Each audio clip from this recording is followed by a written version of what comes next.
Establishment جو ہے, آپ دیکھیں میں بی بی سی کی ایک رپورٹ کا حوالہ پہلے بھی دے چکا ہوں, اور بی بی سی نے اس چیز کو انالائز کیا کہ 2 سال پہلے نواز شریف اسٹیبلشمنٹ کے سیاست کے کردار کے اوپر بات کرتا تھا, اب عمران خان اسٹیبلشمنٹ کے سیاست کے کردار کے اوپر بات کرتا ہے.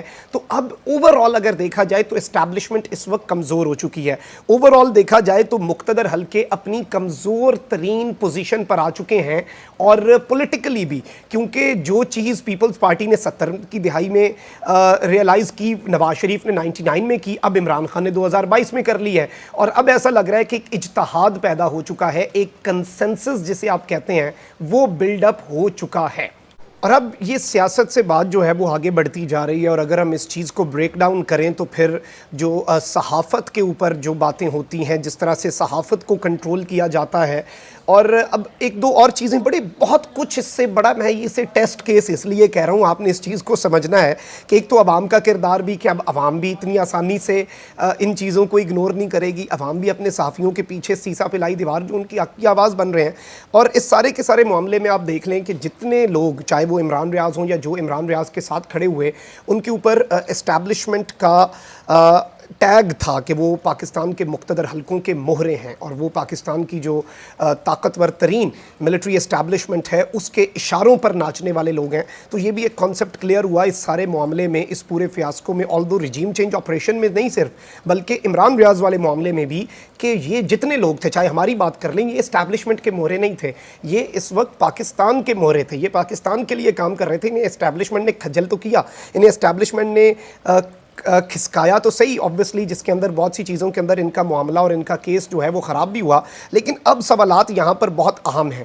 ایک تو یہ جتنے صحافی ہیں اب یہ فیصلہ کر چکے ہیں کہ انہوں نے پاکستان کی جنگ لڑنی ہے ود اور وداؤٹ ڈیم, یعنی کہ آپ کے ساتھ یا آپ کے بغیر ہم اس جنگ سے, میدان سے پیچھے ہٹنے نہیں والے, ہم اس اپنے گراؤنڈ کو نہیں چھوڑنے والے. اور اس ساری کی ساری صورتحال کے اندر میں یہ ذاتی طور پہ اگر اس کا انالیسز کروں تو عمران خان صاحب کو بھی اس کا بہت بڑا فائدہ ہوا. لیکن پہلے آپ ذرا یہ عمران ریاض صاحب کا ایک کلپ سن لیں, جس میں وہ آپ دیدہ بھی ہوئے, آبویسلی ان کے ایک دوست ہیں, اور یہ ان کے دوست جن کے والے سے وہ ویلاگز میں بھی ذکر کرتے رہے ہیں, وہ کل رات کو اس جہان فانی سے کوچ کر گئے, اور وہ یہاں سے باقی سب کچھ چھوڑ کر ڈائریکٹ ان کے گھر جانا چاہ رہے تھے, اس لیے انہوں نے زیادہ بھی باتیں نہیں کی. اور بہت سے لوگ پوچھ رہے ہیں کہ وہ ابھی اتنا کھل کے بول کیوں نہیں رہے. آبویسلی جب گھر کے اندر اتنی قریبی کسی کی موت ہو جائے تو آپ ذرا یہ کلپ بھی ان کا سن لیں. لوگوں سے اپنے ویلاگ کے ذریعے درخواست کی تھی, میرا دوست تھا عدنان, وہ اب نہیں ہے, میں اس کے گھر جا رہا ہوں, بعد میں بات کریں گے. آپ کی مہربانی ہے. اس کے ساتھ ہی ساتھ ناظرین کرام ایک بڑے ہی عجیب سے منظر جو ہیں وہ بھی دیکھنے کو ملے, بہت ہی ویژولز جو ہیں, اسپیشلی جس طرح سے سب صحافیوں نے آواز اٹھائی, جو اپنے اپنے حصے کی ایک شمع جو جلانے کا کام ہوتا ہے, کہ دیکھیں چھوٹا چھوٹا کام بھی ہم اپنا ایفرٹ ڈال رہے تھے, جو وہاں پر آن گراؤنڈ موجود تھے وہ اپنا ایفرٹ ڈال رہے تھے. وہ جس طرح کہتے ہیں نا کہ جنگ میں ہر محاذ پر سب نے ڈٹنا ہوتا ہے. کوئی, میں نے یہاں پر خط لکھا, ایون آپ کو میں نے وہ ٹویٹر کے اوپر شیئر بھی کیا, ایمنیسٹی انٹرنیشنل کو, رپورٹرز وداؤٹ بارڈرز کو, اور انہیں کہا کہ اس کی مذمت کریں. پھر ایمنیسٹی انٹرنیشنل نے بھی اس کے اوپر مذمت جاری کی, پھر جی رپورٹرز وداؤٹ بارڈرز نے بھی اس کے اوپر مذمت جاری کی, اور یہ جو پورے کا پورا معاملہ ہے اس کے اندر بہت کچھ ہوا.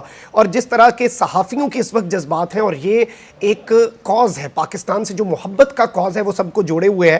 آپ یہ عارف حمید بھٹی صاحب والا بلکہ کلپ ایک مرتبہ پھر دیکھیں, اور اس کلپ کو دیکھ کر آپ ذرا سوچیں کہ اس وقت جذبات کیا ہیں, مہر کس طرح سے ثبت ہوئی ہے, اور کس طرح سے خوف کا بت ٹوٹنے کے قریب ہم پہنچ چکے ہیں.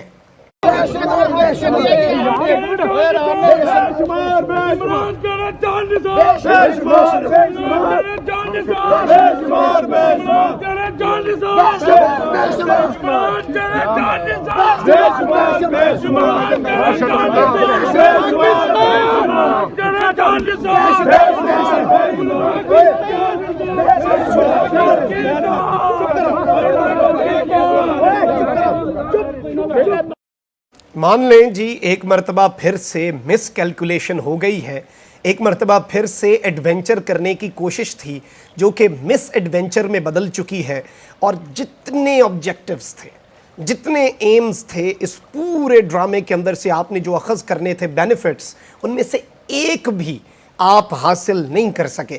اس وقت خدا را ابھی بھی وقت ہے. یہ تفریق بہت بڑھتی جا رہی ہے. پاکستان سے محبت کرنے والا, پاکستان کی فوج سے, اداروں سے محبت کرنے والا شخص کڑ رہا ہے. وہ خوشی سے یہ سب نہیں کر رہا. وہ آپ پر اگر آج تنقید بھی کر رہا ہے تو وہ دکھ میں کر رہا ہے. وہ آپ کو اس طرح سے عوام کے اندر موقف کو خراب ہوتا دیکھ کے کڑ رہا ہے. ابھی بھی وقت ہے, بہت کچھ ٹھیک کیا جا سکتا ہے. ابھی بھی بہت کچھ نہیں بگڑا. ابھی بھی چیزیں پوائنٹ آف نو ریٹرن پہ نہیں گئیں, لیکن پہنچ چکی ہیں قریب, لیکن نہیں گئیں. آلدو اس سب کے اندر بہت سے ڈر اور خوف کے بت ضرور ٹوٹ رہے ہیں. اپنا بہت خیال رکھیں. اللہ نگہبان. پاکستان زندہ باد.